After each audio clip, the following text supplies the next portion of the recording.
ओजान, बाबा, आपका माल, आपकी जायदाद, आपका नाम और आपकी शोहरत वगैरह मुझे कुछ नहीं चाहिए। सब आपको मुबारक हो, मुझे आपसे कुछ भी नहीं चाहिए।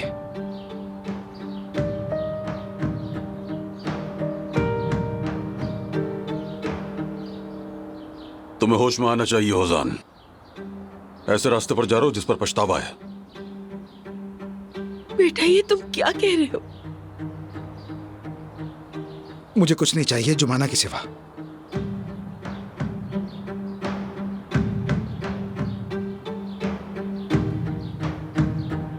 ओजान,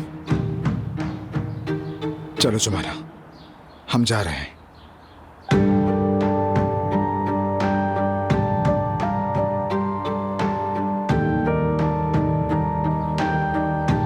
ओजान,